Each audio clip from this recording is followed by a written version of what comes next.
Well, GMs, welcome to the Swarm Report. Excuse me, guys. My name's Hudah, bringing you around the crypto AI ecosystem in just 30 minutes a day, wherever you're watching. Smash the like. That might be over on Abstract. It might be on X. Maybe it's on YouTube. Put a little love on this show while we get started here. But make sure you subscribe over on the YouTube side. Of course, that's over on Crypto Slam. If you can't catch these live shows, guys, you can always go back and catch those replays over there. Yes, that's the Swarm Report, 2 p.m. Eastern Time, Monday through Friday, but also the morning show called Chain Reactor. We dive into crypto and NFTs, and we touch AI as well over there. So, yeah, make sure you're subscribed, and so you can catch it all. Give us a follow over on... Guys, where's my links? Where's my links? Hang on, here we go. Make sure you follow SlamAI _XYZ over on X as well. And yes, you should click on the link here and go check out the light paper here. There's a lot of spicy stuff coming up all over the Slam AI ecosystem. Some of this AI stuff is going to touch Crypto Slam as well. That's one of those I'm very, very excited to reveal here soon. But right here and right now, it's all about the Swarm. That's our flagship AI agent. I know you guys are excited. You're probably as excited as I am for the Virtuals ACP that the Swarm's going to be living in. It's very soon. It's getting very close. Cannot wait to reveal some details about that. You can expect conversations to ramp up about that imminently. There's a lot going on collaboratively behind the scenes and pushing forward, and it's happening fast. Dropkin, good to see you, man. And GMs to you guys over on Abstract as well. We'll keep those conversations going here on this show, actually ramping up some guests here that are part of the Swarm too. We'll give you details about that soon, but our conversation with Vader and the Vader family continues. That's going to be on Thursday, another Spaces. It'll be at 9 a.m. Eastern time, so typically when I do the Chain Reactor show, we'll move that show an hour earlier so we can make this Spaces here, but it should be a great one this week. We have Wake Hacker, which is the new Vader EAO early agent offering that's coming next week, so they'll be here on the Spaces. The Billy Betts team will be on Spaces. Of course, I'll be there. Crypto Slam founder Randy will be there. Scott, I think, will be there too. Should be a great conversation about what's going on in this ecosystem and then broader, what's happening in AI. And then Graham. Graham has been joining us lately too, and I hope that continues. He does a daily write-up on the AI space. He's dialed into virtual specifically, so he's a great follow if you want to keep plugged in. Course follow here on the show, but Graham's going to keep you updated via his daily threads. He'll be there as well. Can't wait to chat with him. Again, the Vader EAO that's coming next week, Wake Hacker, AI agent that, he's going to audit contracts for you, which is incredibly useful, especially because there's people like me who can't code, who want to get into building contracts and use AI to help you build that. AI, as everybody knows, it's not foolproof. It actually makes things up. Sometimes you definitely want to have your contracts audited. Wake Hacker is going to do that for you. So really, really cool there. It's definitely one I'm going to be following. I might participate in the Vader EAO as well. We'll see about that. And then keeping it also in the Virtuals family. They've got a big Spaces coming up, speaking of vibe coding. But a Spaces coming up about vibe coding. That is tomorrow, 9 p.m. EDT. I don't know what time that is here, local time. So whatever, go check that out. It's probably worth tuning in. Definitely worth tuning into. Especially, again, if you're like me and you want to learn to code, don't know how, and you're going to end up using AI to do it. Whole conversation revolving just around that. Really cool stuff. And then we'll check in on Billy Betts. How did he perform? Did he bet on the NCAA championship game last night? Turns out he actually didn't, but cool enough here, guys. Billy Betts actually predicted Houston to win the tournament. And look, he didn't nail that pick, but my goodness, they were a shot away from winning the game last night. So made it into the championship game. The Gators did win, but he had a phenomenal run, going 13-6-1 in the tournament here. But also he was in a separate tournament here, guys, competing against other humans in their own bracket, kind of winner advances till the betters make it to the championship. He got knocked out, I believe, in the round of 8, but he was a 16 seed and he was upsetting real people. So AI versus humans, it's pretty incredible. Gravity, is this a GM or is it, hang on. Is this a GM or is it AI? Maybe it's both. Maybe it's both, man. Anyway, great stuff from Billy Betts. Now, how did he do yesterday? It looks like he bet only on Major League Baseball. So on the money line, 1 and 3, lost just over $2,000 there. By the way, $5,700 bet here. Props 1 and 2, so a losing day for our buddy Billy Betts here. Down $743. And then here is the cumulative record here: 39 and 26 on the money line. 30 and 29 props. He's doing pretty darn good, I'll say that. Let's take a peek at this market. It's a rough market. In fact, you know what? I gotta take a pause here and just say I'm excited for some of our topics here today. We'll keep it brief, but some of these are going to get a little heady. In fact, if you tuned into the morning show, we were talking about UBI and an era of abundance that's coming, maybe, and we're actually going to touch on that at the tail end of the show here today. Yeah, there's just a lot happening in AI. While the market has cooled off, it's given us some time to really think through some really, really big issues here in AI. One of them, the title of the show, AI tokens. Are they dead? Or are they misunderstood? Are they too early? There's a lot going on in that conversation. And so we need to put the time in there to help break it all down, too. It's an important conversation. So we'll get to that in a moment. Let's actually start, though, by checking out the market. How's it looking? How are we performing? We'll say flat 24 hours here in crypto AI. Market cap up just 0.76%, a $4.7 billion market cap. But who is performing? Let's put it on the 3-day view down here. Actually, let's zoom that in a little bit for you guys. There we go. That's a little better here. Look at the top agents here by market cap. No surprise at all. It's Fartcoin on top, followed by Ket, Turbo, Fei, and Toshi. On the infrastructure side, again, no surprises. It's actually pretty quiet here. We're not seeing a lot of changes. We're not seeing any new agents really popping up, but we've got FET on top, Virtuals, AI16Z, Ask Venice, and Ali. This is, again, it's about the same we've seen on a daily basis here lately. And then in DeFi, it is Ask Venice on top here, Olas, Hey Anon, Cortex, and Grafane.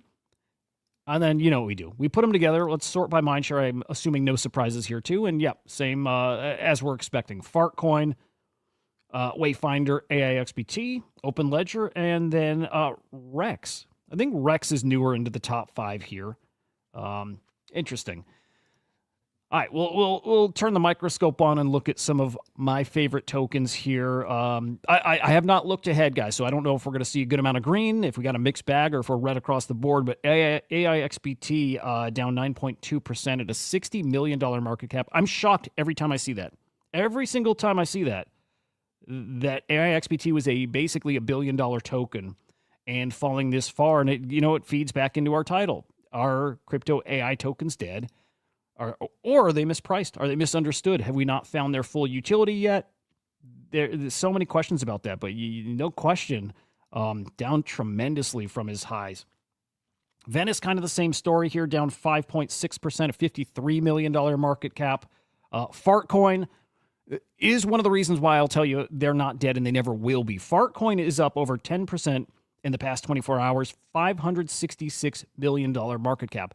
And it's not because the token has some magic utility. It doesn't. It doesn't do anything. In fact, it's a pure meme coin that is, has a face that is AI. It's an AI agent. And really, the meme has grown beyond that. It's simply because the name, and it's funny.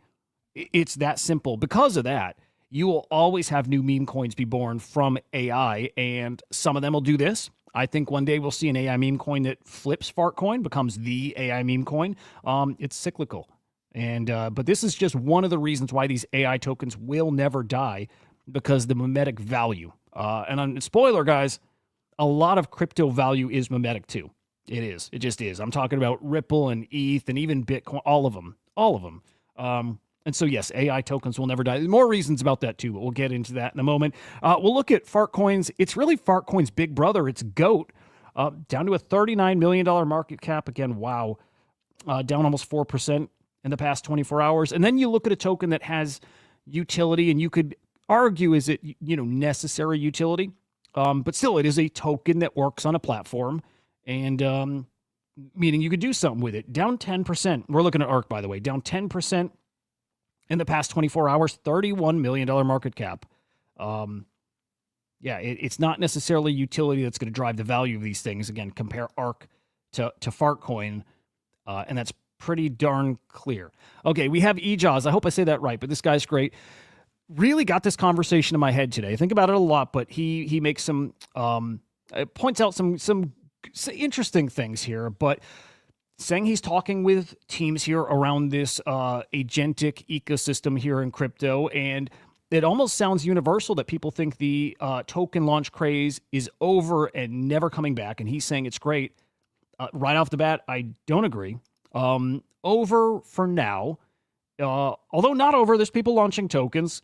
Has it calmed down? Heck yeah. Yeah, no denying that. But never coming back, this is a take I question when crypto guys say that. There for me at least, there seems like there's a pretty big misunderstanding about what it is people in this space want. They want to gamble, they want to speculate, and thinking it's never coming back. It feels like they're missing a big part of what this space is, good or bad. Like, no comment on that. If it's good that meme coins are such a big part of the space, but never coming back. It's hard to believe. Maybe he means that the tokens that are out right now that are down so significantly are never coming back. And I could get with that more than I could the idea that just as a whole, the agents with tokens is done for. Not a chance. But also some other really great points here that agentic frameworks, like token is not a moat that keeps you using an agent. Neither is an agent framework, any of these frameworks that are out there right now. I like it. And maybe he's just saying the agents themselves aren't the moat. I agree with that. The utility is the application itself, and that's what these agents really should be, what they're growing into. They're actual services, they're actual applications. And if you have a great application, well, then I hope you have a token. But that is what keeps people here, hopefully specifically in your AI ecosystem. So I like that thought. I like that take. But it's going to be very competitive now as people are trying to build products that people do want to use, and there's definitely some out there. We already know something like the Swarm is going to have utility in Swarms. Other agents need it. When the Swarm terminal is live, we'll find the utility for it too, and I can tell you it's pretty spicy. Now, here's where things get extra interesting. Talent in crypto AI versus, out there in the Web 2 world. His take here. We're competing against these Web 2 AI agent builders, right? It's probably safe to assume most of the talent out there in AI is not in crypto. And is it an uphill battle to win them over to come here and build? It probably is. It probably is. Crypto is not necessarily a good look. Now, that's changing, and it's changing by the day as the world is really adopting crypto. But it's fair to say that probably a lot of those guys have a bad taste in their mouth from crypto. Maybe they haven't had that moment like we've had. Over time, it changes, but it's an uphill battle. They need to, come to crypto, understand crypto, and then beyond that, understand why there's a use case for crypto in these AI products. So it is going to get interesting. It is going to be very, very competitive. Again, the Web3 AI space versus the Web 2. But here's like the big old X factor is what I said at the beginning. Vibe coding, the fact that somebody like me, who I've said it again, I'll say it again, I can't code, but with AI I can. And you better believe if I build out some type of AI product or an agent, which I do have an agent floating out there, I will certainly be baking a token into that. So it's just an interesting conversation all around. This person here, I'll probably butcher the name, but Karthik, good, decent read about why tokens do matter. And I've got my own reasons why they matter. I don't think we need to look at it just as token value, speculating on this stuff. I think there's other uses for the blockchain that matter a lot, just for transparency and security and interoperability. These buzzwords, which aren't really buzzwords, by the way, but these words we throw around pretty casually here mean something. And so I picture this broader ecosystem with these interoperable agents and make them autonomous. And it's tokens that really fuel that economy. So for that reason alone, it's are tokens necessary? Maybe not always, but are agents and platforms better with a token? For those reasons, I say maybe yes, almost universally. These products better on chain for those reasons. Doesn't have to mean they function better because of the token, but the experience better because of it. A lot more other ideas in here as far as why these tokens can be useful in these ecosystems, even as an incentive for users to, yes, use your product, reward them with it, maybe reward them for contributing to your model, to helping you build it. Yes, there's an idea there. I'd say at this point, the user base is too small to have enough people that would want to participate like that. But the idea makes sense. It is there. At some point, we'll probably see that. So some good thoughts here. This is worth a read. Maybe I should drop this in the chat here. It is worth at least a once over just to get these differing takes here. But maybe it's safe to say it's still early here for AI, as fast as it's growing. Early for AI, especially early for AI and crypto together. I don't expect it to die. I think that's it's not my take. We'll say that early and growing. And it's crypto native products that I think are really going to wake people up and wake this market back up. There's nothing better out there in the crypto AI sector than Cato. Cato is so impressive, and the more I read about it, the more I wrap my head around it, the more not impressed is an understatement, blown away. Really, it's that. When I had Hunter Orell on the show last week, I mentioned Cato. Just brief. Actually, was it the OpenServe guys? I think it was actually the OpenServe guys. Sorry. So when I said to them, I think a lot of this AI stuff, these products are really hard to understand. Like wrap our heads. It's a whole bunch of new terminology and new concepts. And that's exactly where I stood with Cato. I got it to a degree. But Cato's hard to understand. Okay. We see people tweeting about products and platforms, and they seem to get rewarded with airdrops. Really, really cool, right? What's the product? And then I read this article here from the founder of Cato. And I'm sorry, a light bulb goes off when I read this. It's not that I learned anything new. It's just having it laid out for me in a more digestible way. I'm like, my goodness, this is going to be a massive platform. It is crypto native, and it's just so obvious sitting right in front of us. Guys, InfoFi. It's as simple as something we say all the time. Information is valuable. Attention is valuable. It is worth a ton of money, and this is finally a platform that helps multiple people, let's say both sides, benefit from it. It's almost the best utility of crypto right now. Again, incentivizing. I love it. Well, let's get into a couple of these topics here. But InfoFi will unlock monetization for the masses and create entirely new market primitives. Again, why it's so hard for people to understand? This doesn't really exist anywhere.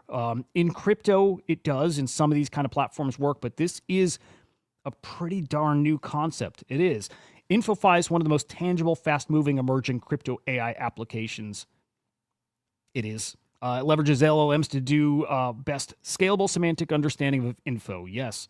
Leverages what crypto does best, financialization and incentive coordination. That's it. It is literally that simple. Again, I had this aha moment with Cato just today. As much as, like I said, as much as I understood it, it clicked in a different way. And often we overthink it. And that's why it's hard to understand. We're thinking about it maybe a little too hard. It's as simple as people like to talk about stuff. Platforms want them to talk about stuff. Incentivize it for them. The end. Super valuable. This is a phenomenal read. In fact, if there's only one thing you're going to read this day, or even this, make it this. I'm dropping this link in the chat too. It's absolutely a phenomenal read. I have a feeling if you get through this article, it's not that long, by the way. But if you get through this, I think you probably come away thinking that Cato is maybe the most special platform we have here in crypto AI. I believe that. It makes me want to go out, not financial advice, but makes me want to go out and purchase back the Cato tokens I sold. This is a very, very, very special platform. I believe that. Anyway, I'll move on from that, but just to say, look, competitive in this space, not as much as it will be, but it's brand new products like this that show where crypto really does fit in and how necessary it is and how maybe lucrative it can be. Cato's going to be a juggernaut.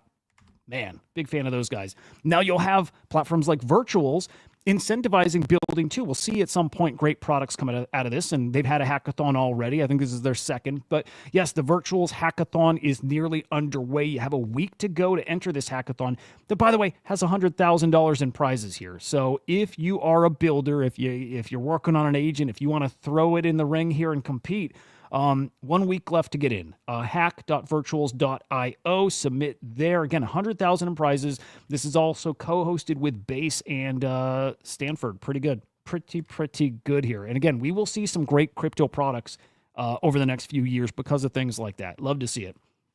We have products that are already here that are about to get facelifts and updates. And again, we're going to see some great products coming from here. I think that'll really wake people up to the utility for tokens in AI. But Acolyte, who is in one of the virtuals ACPs, I think he might be in the ACP with the Swarm.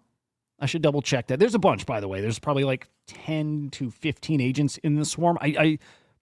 You know what? No, maybe he's in the content one. I actually think he's in the content one. But anyway, Acolyte's got a bunch of new stuff coming starting today and over the next week here. So platform becomes a data aggregation. From data aggregation to an agentic growth marketing platform. I've read about them before. I did my due diligence there. Really think that's a winning idea too, using agents to grow a brand. Look, some people aren't good at it. I'm not good at it. There's plenty of people that build but are not good at promotion, marketing. This is an agent that does exactly that. There's a big opportunity right there. They're updating their branding. Awesome. Looks like Acolyte, the agent itself, is getting a facelift. So a makeover, a new look entirely, whatever that is. Can't wait to see it. Some new tooling. And like I said, also mentioned their integration in the virtuals ACP. That got cut off on their post, so they mention it right here. But I'm pretty sure Acolyte is in the marketing. That would make sense. But the marketing Swarm. So again, it's a Swarm that's going to create content, video, audio, images, memes, all kinds of stuff like that. He'll be great in there. But we'll see that agent put to use, and we'll see, because it is all tokenized, what kind of value the Swarm can gain because of that. We're going to learn a lot here coming up soon. There's all kinds of fun stuff happening in crypto AI as well, guys.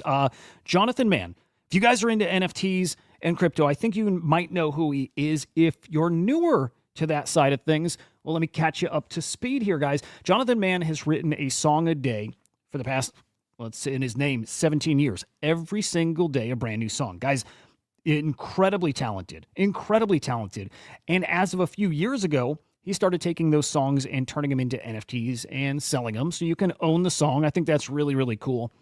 As the AI agent meta exploded here, Jonathan decided he was going to make his own agent that is trained on his music that will actually write a song a day as well. Dude, killer idea. I don't know that it's going to replace his song a day. Maybe it will. But at the very least, let's just assume between him and the agent, there will be a song a day. This one, what is his agent's name? Hang on. It's in here. Oh, Hugh.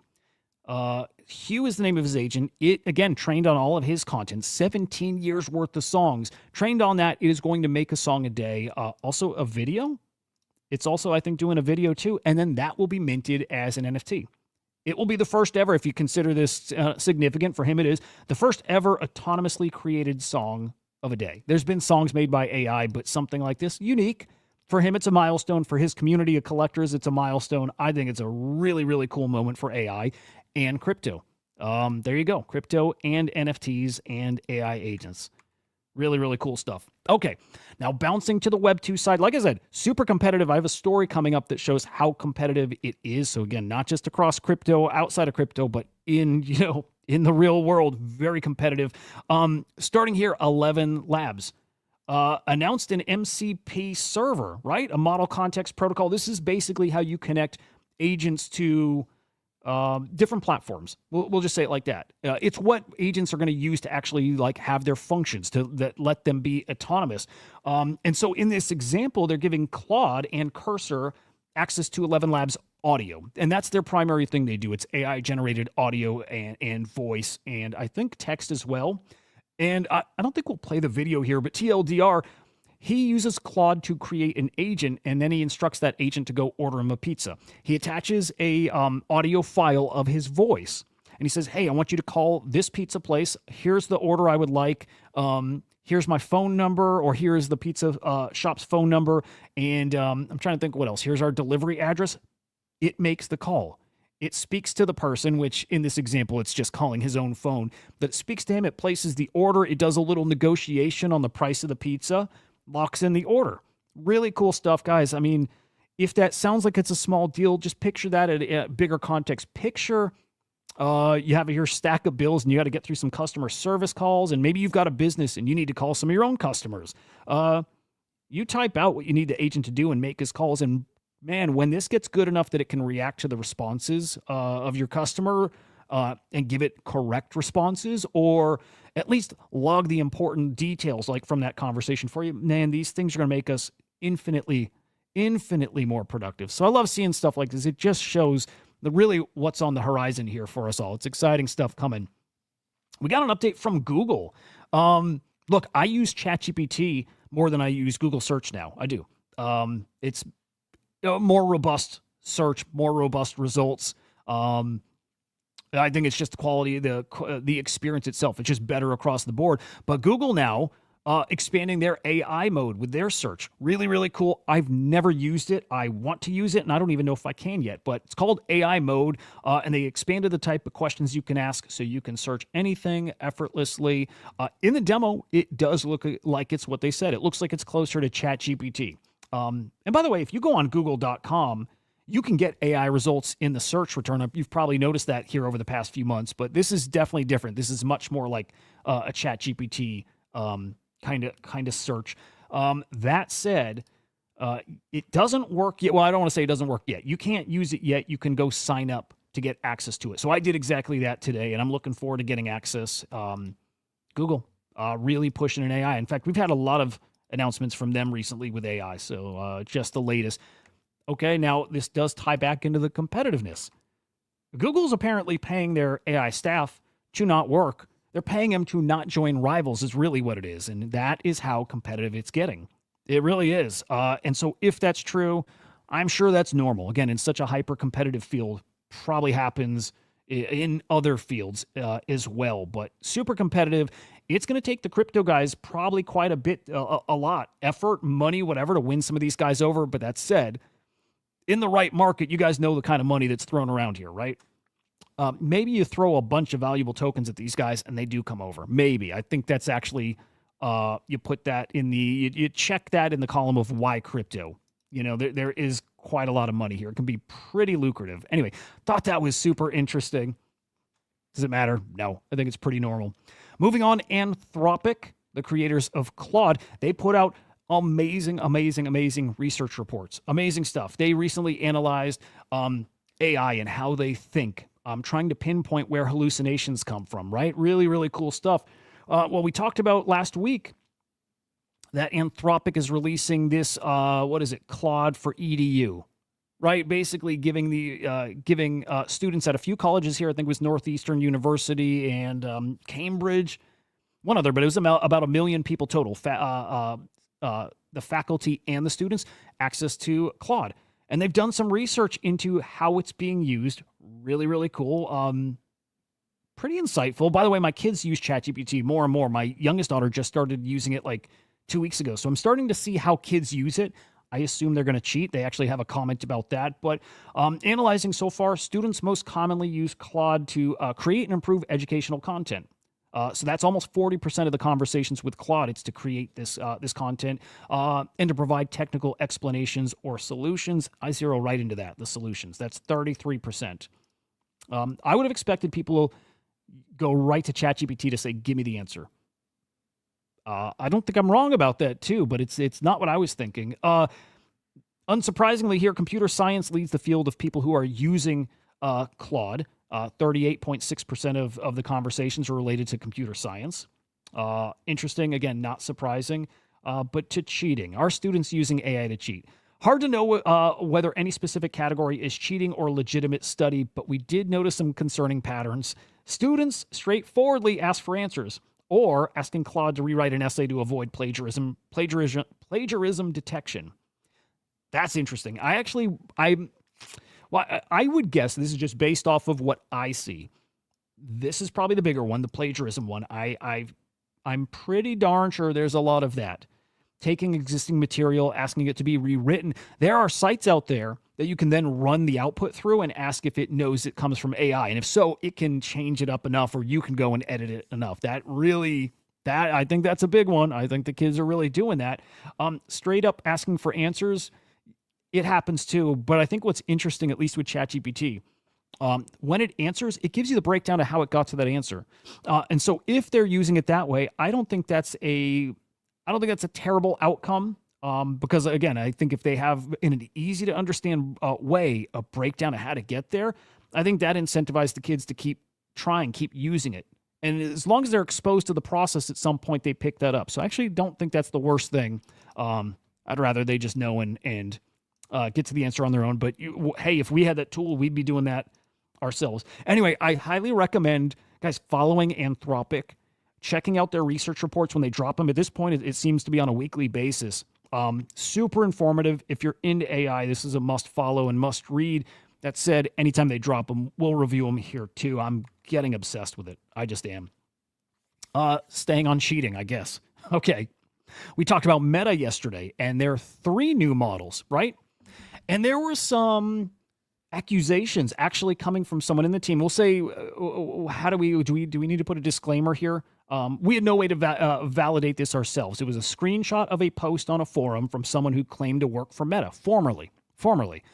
This person said they left the Meta AI team because they were fudging their results, as in mixed together different benchmarks, I think that was it, different benchmarks to get to a certain score. It wasn't accurate, basically overselling what it can do. Well, interesting, comes out here today from Artificial Analysis, who, guys, they're the benchmark, or they are a benchmark. They put these models to a test and they give them a score.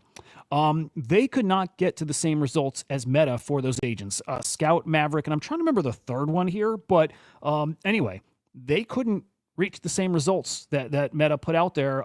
Instead of I guess maybe pointing the finger at that and bringing that to people's attention, they actually adjusted the way they score to then get on par with Meta. Look, I don't think this is good or bad.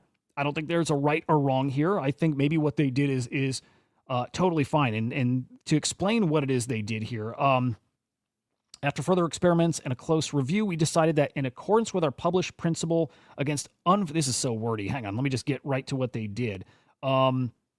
They penalized models where the content of questions was correct, but the format of the answer didn't match what they were looking for. Like, that could make some sense, right? If it got the answer right, but it wasn't formatted correctly, as in like Llama's agents or models would answer like this. It would say, the best answer is this. And if that didn't match the way that they're measuring and benchmarking, they would mark that, they would knock some points off. So again, they changed their standard just for Llama. And when they did that, the benchmark score matched what Meta had. Again, I'm not going to comment on good or bad, but just know that we also had that story yesterday of somebody saying they fudged their test results. So we'll leave that. Moving on. Let's do some fun stuff. We'll round this off with some fun. And man, I try to keep this under 30 minutes, so I'll do better. Went a little long today, but some fun stuff here, guys. There are AI models being trained on cartoons. And I'm not going to address anything in here specifically. It's not about that. This just got me thinking. Okay, there are some studios that are training their models on cartoons. Tom and Jerry here, to output new cartoons. I think that's incredible. My mind goes right to stuff that I know is coming into the public domain soon. Within 10 years, actually probably within 7 and 8 years, we have Superman coming into the public domain, Batman coming in the public domain. We recently had Winnie the Pooh and Mickey Mouse, right? All of these either are or are going to be public domain. Man, you train these AI models on the old content.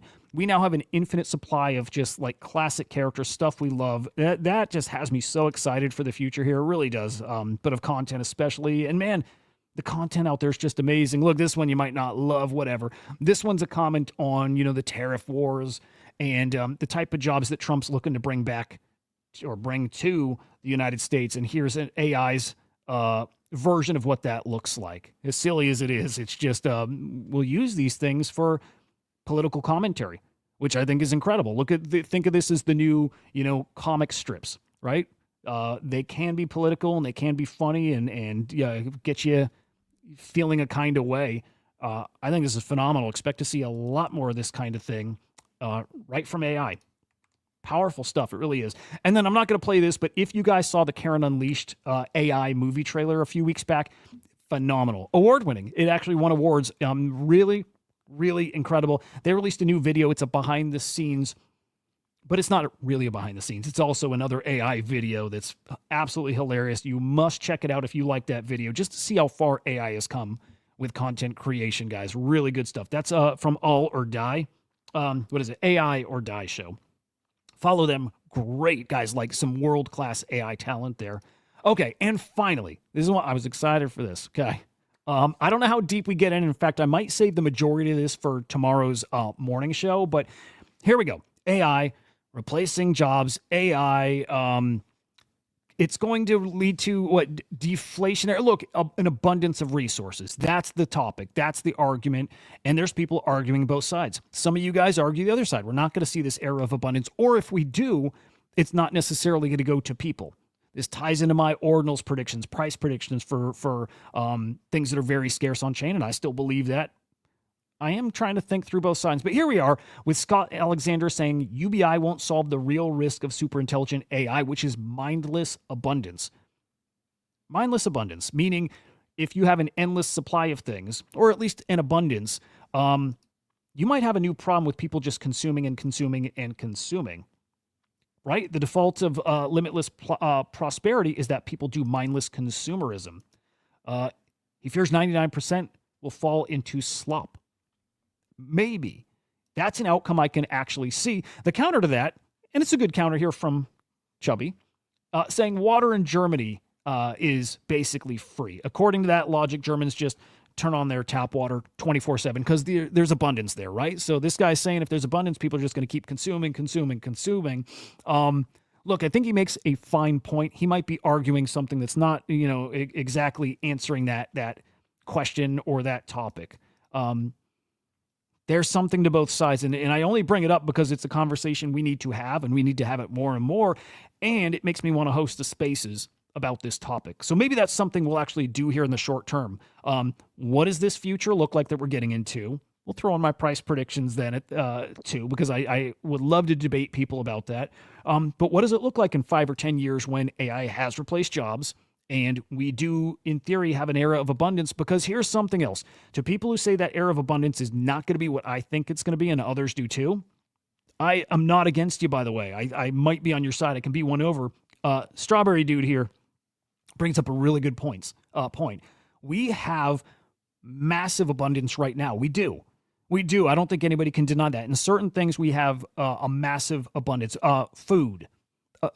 Insane abundance here.